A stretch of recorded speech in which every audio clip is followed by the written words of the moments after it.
وَلَقَدْ يَسَّرْنَا الْقُرْآنَ لِلذِّكْرِ فَهَلْ مِن مُّدَّكِرٍ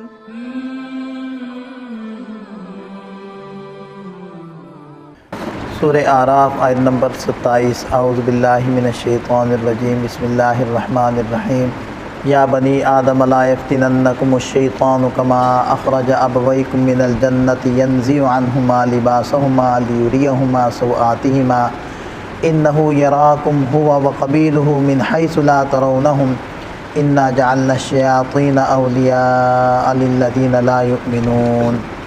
اے آدم کی اولاد، لا یفتننکم الشیطان، ہرگز ایسا نہ ہو کہ شیطان تمہیں فتنے میں ڈال دے۔ کما اخرج ابویکم من الجنہ، جیسے کہ اس نے تمہارے والدین کو جنت سے نکالا، یعنی نکالنے کا سبب بنا، فتنے میں مبتلا کیا، اس طرح تم بچ کر رہنا۔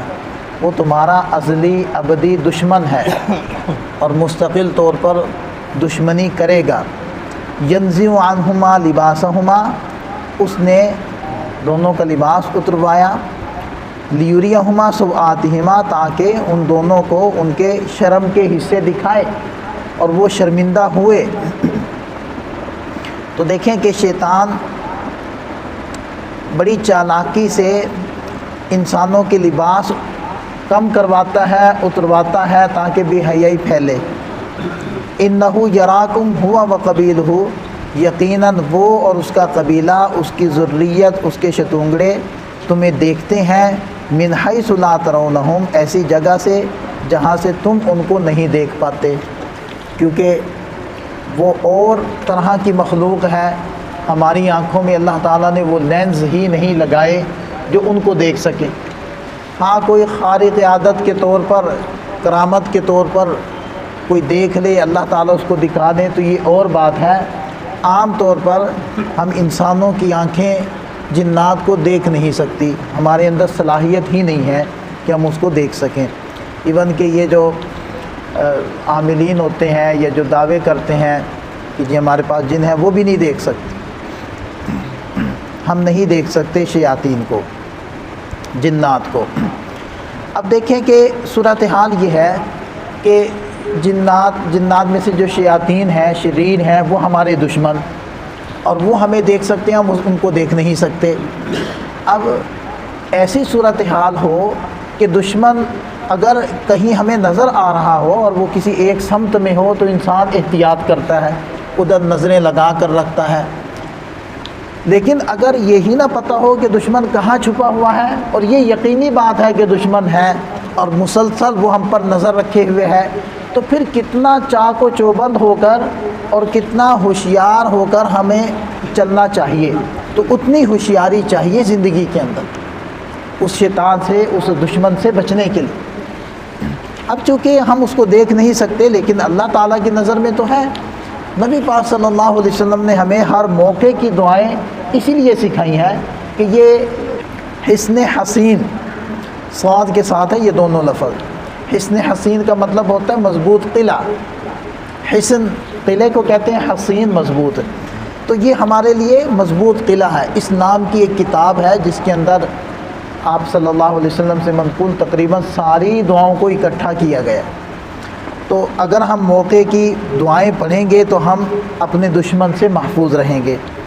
اور فرمایا کہ انا جعلنا الشیاطین اولیاء للذین لا یؤمنون، یقیناً ہم نے شیاطین کو بے ایمانوں کا دوست بنا دیا ہے، جو ایمان نہیں لاتے ان کے وہ دوست ہیں۔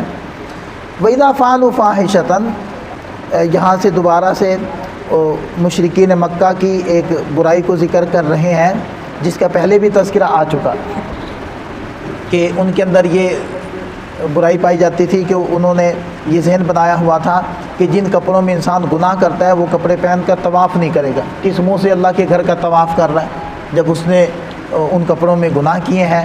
قریش کے مخصوص قبیلہ تھا، اس سے کپڑے لے، تو ان کے کپڑے کہاں سب کو پورے آتے ہیں؟ تو پھر نتیجہ یہ نکلا کہ بے حجاب ہو کر، عریاں ہو کر طواف ہو رہا ہے۔ مرد دن میں کر رہے ہیں، عورتیں اندھیرے میں رات میں کر رہی ہیں۔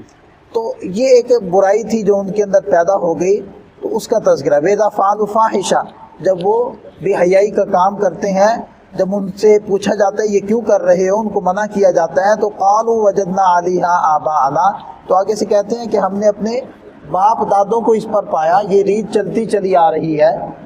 تو اگر یہ غلط ہوتا تو ہمارے باپ دادا کیوں کرتے؟ واللہ امرنا بہا، اور اگر وہ کر رہے تھے تو اس کا مطلب ہے اللہ تعالیٰ نے ان کو حکم دیا ہوگا، تو اللہ تعالیٰ کی طرف بھی منسوب کر دی۔ دو غلطیاں، ایک تو باپ دادا کے کسی بھی ایسے فعل کو اختیار کرنا کہ جس کی کوئی شرعی دلیل نہ ہو، اور باپ دادا اس کی عقل سمجھ کا بھی کوئی اندازہ نہ ہو،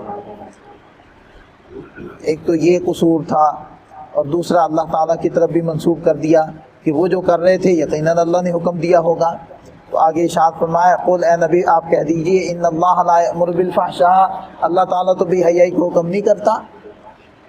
اتقولون علی اللہ ما لا تعلمون، کیا تم اللہ تعالیٰ پر ایسی بات کرتے ہو جس کو تم جانتے نہیں، اللہ تعالیٰ کی طرف منسوب کر رہے ہو اور اللہ تعالیٰ پر بہتان باندھ رہے ہو، اس کو کہتے ہیں افتراء، افتراء باندھنا یعنی جھوٹ اللہ تعالیٰ کی طرف منسوب کرنا، افترا علی اللہ کذبا، تو یہ الفاظ آتے ہیں۔